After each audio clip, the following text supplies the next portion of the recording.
Hey everyone, welcome back to your favorite sales podcast. I'm your host, Ross Rich, and today we have a very special guest. We have Niki Phillips, who's the Senior Director of Sales at a company you might have heard of called Hootsuite. And yeah, really appreciate you, Niki, for taking some time out of your day to share some tips and tricks around driving execution excellence. Thank you, Ross. I'm happy to be here today.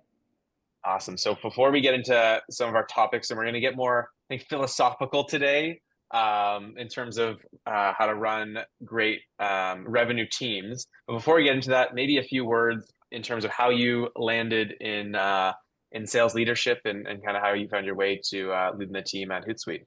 Yeah, I kind of fell into sales, which I think is very typical with people. I don't meet many people who say, when I was 5 years old, I wanted to be a salesperson. So I kind of fell into it. I grew up with a single mother who was a real estate agent who tried to actually deter me from going away in sales and pursuing a career in sales. She wanted me to be a lawyer, a very respectable and predictable job. Yeah. And so I went to graduate school in London and I Mm, studied international political economics. And I so desperately, Ross, wanted to work for the government. And I laugh mm.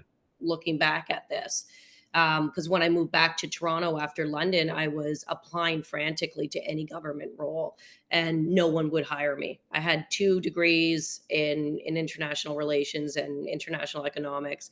I had an internship in DC and I couldn't even get an interview, let It sounds like alone. maybe they're worried about you speeding things up in the government. I mean, we're not a political show here, but Yeah. yeah, it's Yeah. like, oh no, Nikki kind of seems like she knows what she's doing. We don't want to change anything around her. Let's not let her type into the organization.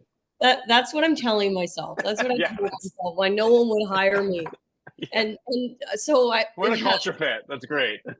I was so desperate to get gainful employment after school.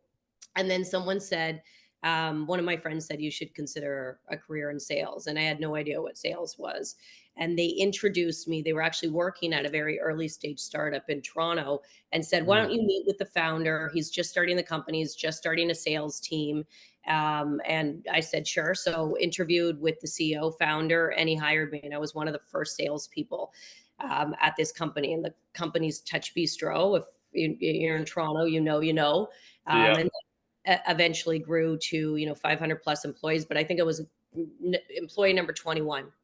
So I mean, it was such an incredible experience. I got introduced to the world of tech and early stage startups and figuring out how to build sales process and develop playbooks and understanding what a go to market strategy was and outbound and hiring and all of that good stuff that you're on the wild ride of being a part of a startup. yeah.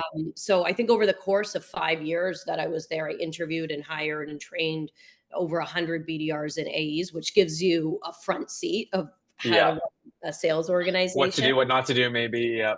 Yeah, exactly. Yeah, I learned a lot. Yeah, I think I actually had a note doc on my computer: what to do, what not to do, who to hire, what not to hire.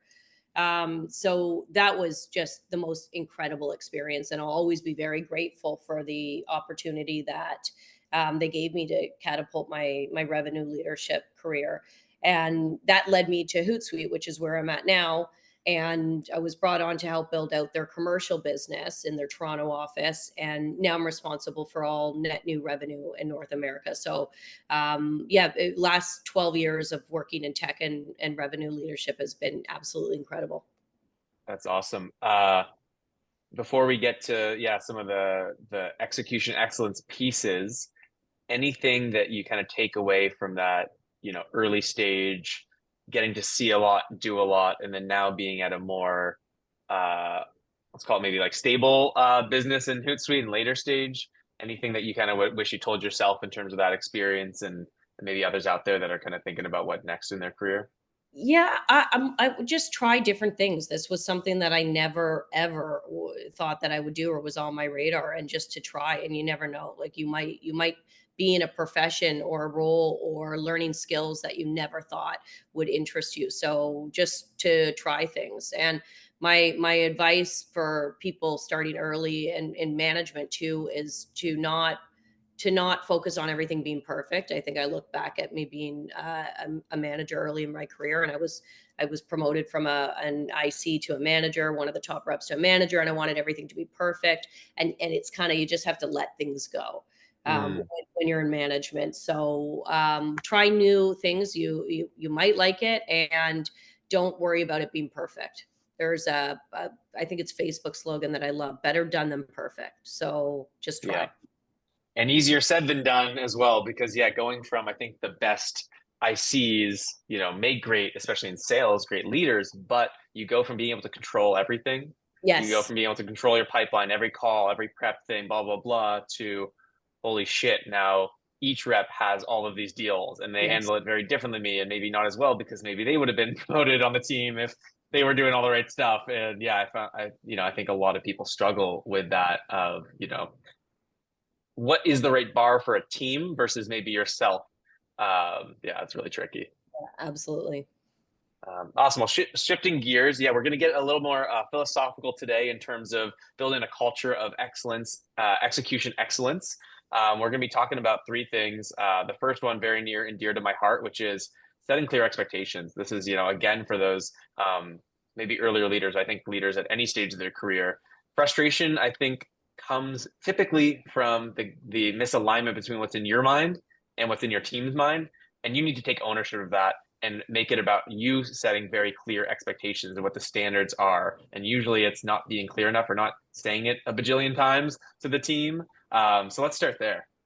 Yeah, absolutely. This is like my core tenet of leadership is I truly believe for a team to be excellent and deliver excellent results, you have to be crystal clear on the expectations from the get-go. So what are the goals? How are we going to get there? What happens if we don't get there? What's expected of the team every day, every minute, every week, every month, every quarter, every year? What's the expectations here, and who's Mm-hmm. responsible for what? So I think our jobs, and you said this correctly, our jobs as leaders is to make sure that everybody has clear expectations on where they're spending their time and what they're working towards. And, confusion and uncertainty will come about if there's not clear expectations. And that leads to wasted time. And I cannot stand wasted time in sales. Every minute of the day is precious, but if you don't have clear expectations, and clear, path of certainty of what you're working on, you're going to be in a paralysis. So Mm-hmm. that's something that's a core tenet of my leadership. And I'll give you an example, Ross. I Yeah. would say, um, if your mission is to go up market, which this is, we've got many companies right now trying to figure out how to do better deals, bigger and better deals. What does that look like? Like, the expectations need to be set with the team. What does a good deal look like? You can't just tell the team, let's go up market and sell Yep. big deals. So you've got to figure out, what time are we going to allocate to small deals? How should we deprioritize these? What do we do with them? How are they handled? What's the increase in average deal size that we want? What accounts, industry segments do we want to work on? Which ones do we not want to work on? These are all points that need to be clarified and expectations set with the team. So yeah, that's definitely something that I try to focus on. Yeah, and now at your level, maybe to get even more specific with that example, let's say you were talking to, CRO, C-suite, hey, this year or the next 18 months, we're really dedicated to winning, going from average deal of 30 or 50K to averaging, I don't know, 75. So we're going to break the six-figure mark on a handful of deals, blah, blah, blah. Okay, great. That's the, board level strategic initiative. How do you then translate that first to your managers? And then how do you make sure that they're setting super clear expectations with the team? So you go from, like you were saying, the company level stuff to maybe the segments and accounts that you're going to be specific on, to like, which stakeholders now are we engaging with or not? How do we do pricing proposals differently? How do we do demos differently? Like, how do you make sure that you're translating it from, above all the way down to that individual call with, an SDR or AE? Yeah. That's an interesting question, because it's not just the expectations you've got to set with your team, it's you've got to set with the individuals above you too. You've got to set with the executives what the expectations are and what the support you need to do that. Yes. Yeah. Like, for an entire company to go up market, you need the entire company to go up market. You need resources, you need help. So I think it's setting expectations on multiple levels about what's possible, what you need, and then relaying that to the team. It's not just enough to tell the team, okay, we're going to go up market and do better deals, but this is how we're going to help you. And these are the expectations. This is the agreement that we have as sales leaders of how we're going to help you get there. So I think expectations need to operate on a bunch of different levels. It's Yeah. not just downward. Which is a great maybe segue to the second piece. Outside of clear expectations, both up and down, is religious, consistent communication on progress. And again, I think this is a common theme that I see from folks that are stepping, from really a sales frontline or second line leadership position to more of a leadership position at the company, of updating their peers and folks above in terms of how things are going. What's going wrong, I think, is usually the Yeah. last thing that comes, because they want to be like, going from closing the biggest deals to bringing the most revenue to like actually understanding what's not going well is really, really important to communicate consistently. So yeah, how do you think about that piece? Yeah. So I believe that leaders, and this is what I've observed, sometimes we are tracking progress in our mind. We think we've got it. We know what's going on. We know where the team's at. And this needs to be downloaded onto the team. So the team needs to understand and be communicated on a weekly, monthly basis of how we're tracking towards these specific goals. So this goes back up to number one of setting expectations. How are we actually performing against these expectations?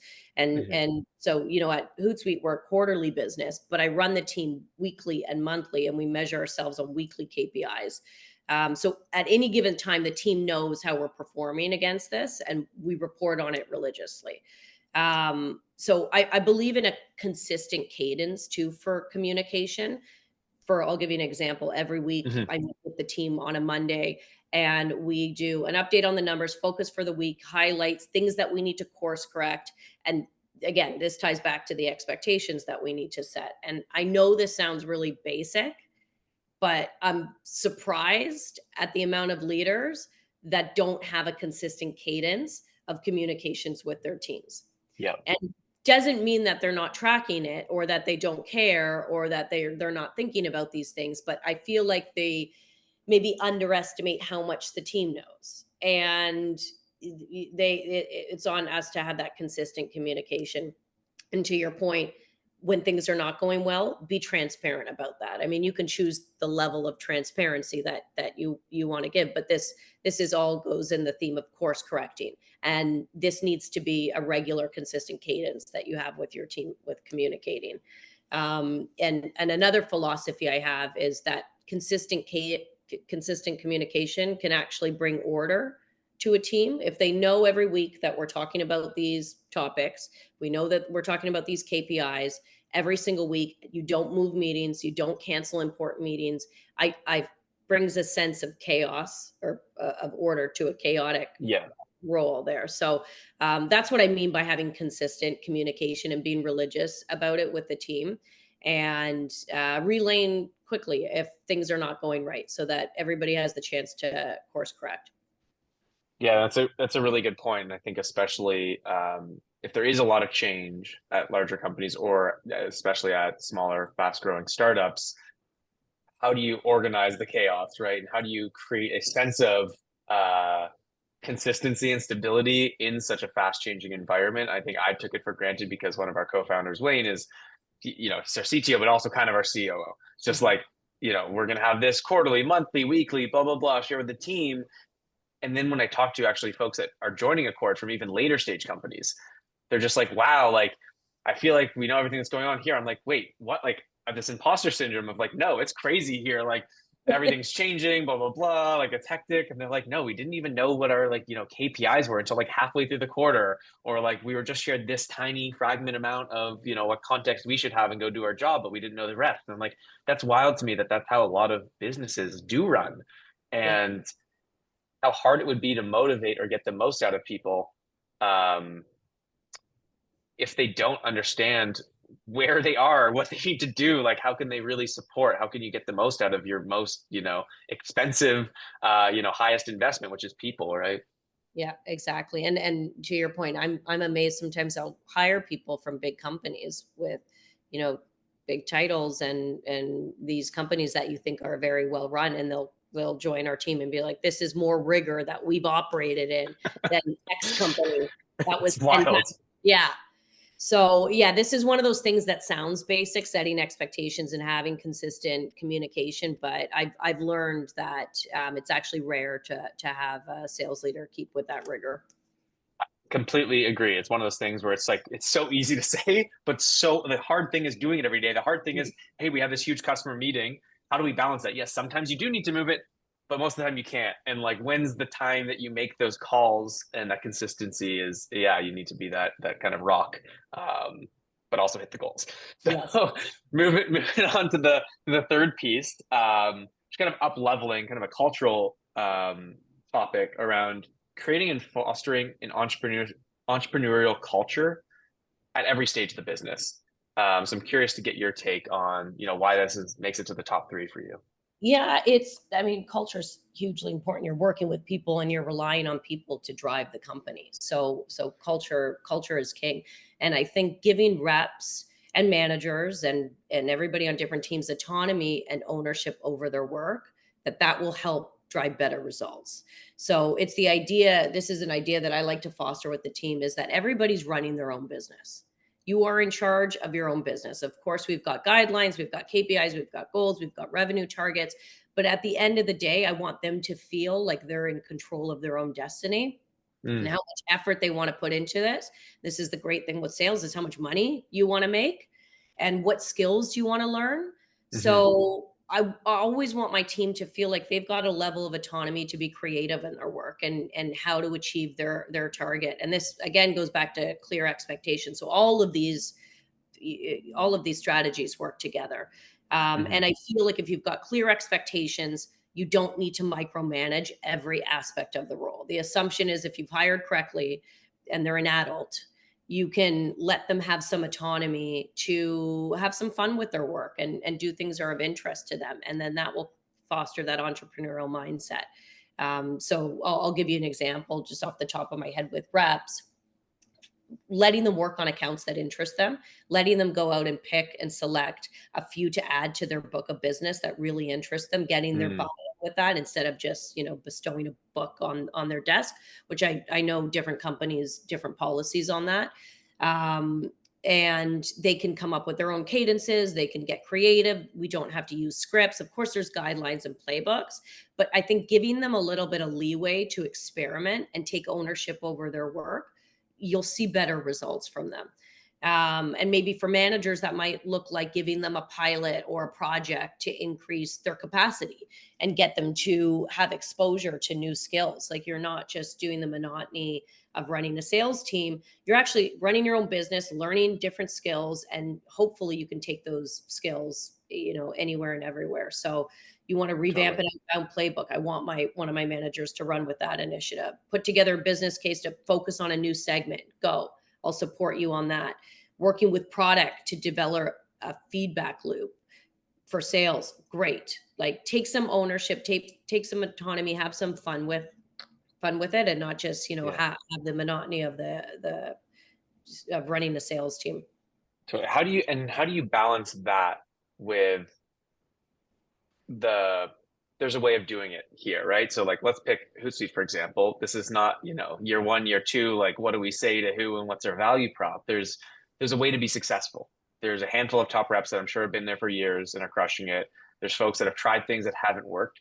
How do you balance hiring, let's say a relatively experienced seller or manager and balancing, hey, this is like I'm going to help make you successful. I'm going to set the clear expectations. I'm going to show you what our standards are, all that stuff, but then also creating space for them to do their thing. How do you think about that kind of tightrope of Yeah. balancing those two pieces? It's a tricky balance because there is a playbook that works. Like Yeah, who's you don't want to be like, hey, figure it out from day one. You're going to be handicapped to what is possible. But Yes. Yeah, exactly. But the way that I balance it is there's no script that we have to use on every single customer interaction because every customer is going to be different. So I want I want to allow them a percentage of that process to come with their own creativity and work Hmm. on it and think outside the box. I think the most successful sales reps that I've seen have done something outside of the playbook, like have Yeah. taken it a step further. And obviously that comes with tenure and that Yeah. is earned. I'm not going to have a rep join day one, want to do whatever they want. Yeah. But give them a little bit of autonomy so they don't feel like a cog in the wheel, in the sales wheel, because I find that I get better results when I give them a little bit of leeway with creativity. But yes, to your point, that it, we got to stick to a general sales process and playbook, but there's different ways to be creative. Yeah, I think you called it out well, which is like 10 years, like let's build on, not build outside of, right? It's like, hey, let's build on top of the stuff. And also let's think about how do we use our unique personality, not necessarily change the core tenets and things that are just, hard facts. So I Yeah, think that's a good way maybe of thinking about it. yeah, And like you said, it's earned. It comes from success. Like everything in sales, right? Like you said, is earned. Is like you work more, you get more out of it. You try things that work for you, and you get more. So that's a great way of thinking about it. How do you think about hiring and entrepreneurial culture, and think about that as, especially at a scaled business? Um, Having people that do bring, kind of that it factor and might not have as deep of a background and experience in sales or in the vertical that you're in. Is it something that you proactively look for? Yeah, like so when you see like, co-founder or something at some part of their journey, how do you think about those kind of backgrounds and hiring for the yeah. entrepreneurial culture?